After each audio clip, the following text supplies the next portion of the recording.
Creativity, defined as the use of imagination or original ideas, is ubiquitous in our society through things that hold great significance, importance, and meaning. I love creativity in its many forms, but in particular, I have a passion for creative writing. Throughout my time in school, English has always been my favorite academic subject, and I've always loved reading and writing. I first began to dabble in creative writing when I began middle school, though, thanks to a teacher who helped me realize how impactful it can be. Creative writing is contrasted with traditional and academic writing, often existing in the forms of poetry, prose, and fiction, and displays imagination and innovation. It can defy traditional formulaic and grammatical rules, and instead focuses more on the abstract. I truly began to immerse myself in the production of creative writing last year, though. For the majority of my sophomore year, I was out of school and instead spending my time in mental health treatment. I'm neurodivergent, which means my brain works in a way different than most people, and I live with multiple mental disorders. Last year was a particularly hard period of time for me due to the onset of the severity of my conditions. One of the things that greatly helped me get through this period of time, though, was a creative writing therapy group that I attended once a week. In this group, led by a writer, I truly began to fall in love with creative writing. I began spending more and more of my free time producing work to bring and share with others in this group. It became a way for me to practice introspection and reflection. And even bigger than that, it became a reason for me to recover and better myself. To those who may be unfamiliar with creative writing therapy, as it's quite niche, it lies more in the non-traditional methods of therapy and can really look different depending on who is conducting it. In my experience, I met with other patients I was in treatment with and spent time with a writer who guided us through various writing prompts. The prompts were sometimes centered around mental health, things like writing poems from the perspective of disorders you suffer from or struggles you had faced. But sometimes they really had no connection to anything clinical at all and just were writing about things you valued about yourself and the world around you and your goals and hopes for the future. I think what is more important than the prompt itself is the approach and attitude towards it. Some people wrote without a stylistic goal, some wrote with more traditional poems, and some just chose to write what was on their mind. Creative writing therapy, in its core essence, is really just a therapeutic approach to writing, where one can express themselves and heal through writing. It looks different for everyone and what they want to achieve. I live with obsessive compulsive disorder, also called OCD, and that was a main reason why I was in treatment. OCD is a mental disorder that causes a person to experience distressing, repetitive, obsessive thoughts. And then in response, we perform compulsive behavior to alleviate anxiety created by those thoughts. People with OCD struggle to tolerate uncertainty and perceived imperfection. In regards to the benefits that I personally received from creative writing therapy, I learned how to embrace ambiguity, uncertainty, and imperfection through the process of writing. I experienced various themes of obsessions and compulsions, but in the context of writing in school and when my OCD was at its worst, I struggled to write anything, literally anything, out of fear in my mind that it would not be just right. For example, this caused me to sit in front of a Word document for school, and I would revise and revise over and over and over again.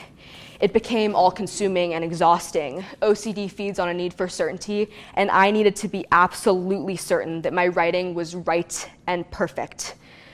OCD is experienced in a cycle that is very difficult to break, and because perfection is objectively impossible, I was stuck in a cycle that I just couldn't escape.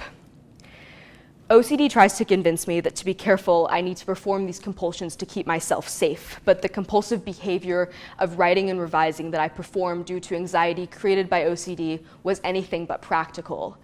Sure, revising writing is something that every good writer does, but it's productive and holds value to them. I was doing it to alleviate anxiety from thoughts like, you're a terrible writer if you don't fix this 4 more times, or your English teacher will hate you if this sentence isn't absolutely perfect, or what if those kids in my English class were talking about how bad my assignment is? I should probably just revise it again to be sure, right? No matter how many times I gave into these demands of OCD, the thoughts would just come back for more. I didn't value this rewriting. It stripped all the creativity and style I had as a writer. My ideas and theses vanished, and my joy for creating was gone. The compulsions became familiar, but they were my worst enemy. When I was first diagnosed with OCD and writing became increasingly more and more difficult for me, I stumbled upon an article that sparked the beginning of this fight against OCD's grip on my love for writing.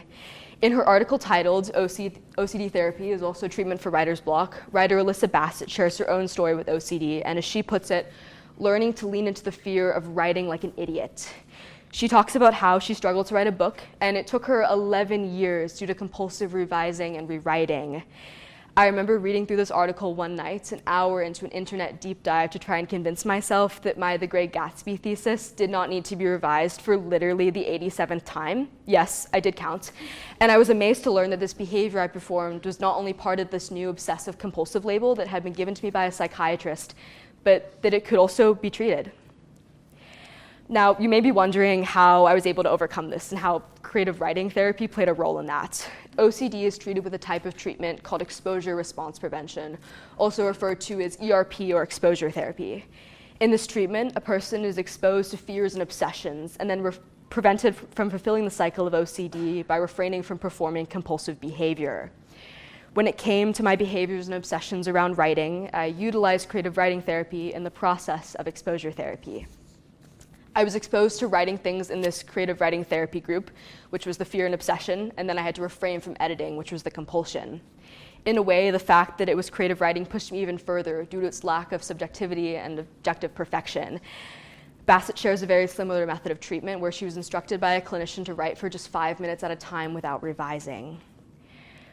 Without compulsive revising, I had to accept the possibility that it may not be perfect. And yeah, maybe my English teacher could think I didn't do a very good job on this assignment, or yeah, maybe this poem isn't very good, but I can survive all those outcomes.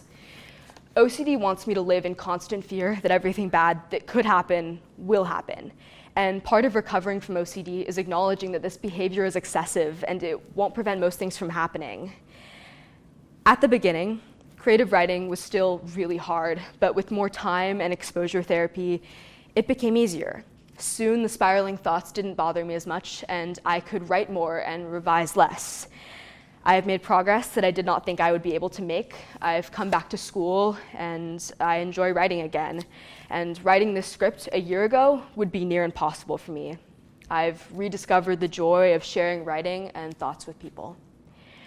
Creative writing and creative thinking is for everyone, and it can serve you in so many ways. If you have ideas and thoughts, which everyone does, you can turn them into different forms of creative writing. With practice and experimentation, you can develop a unique style and voice. Writing gives us the power to make sense of the world around us. Humanity has been using writing to fight for change, innovate, and to develop our society. And creative writing lacks rules and perfection. And as Margaret Atwood said, if I waited for perfection, I would never write a word. The beauty of writing, specifically creative writing, is it holds the power to be whatever you want it to be. It can heal, inspire, and evolve. It builds the future, and it breaks our current boundaries. Thank you.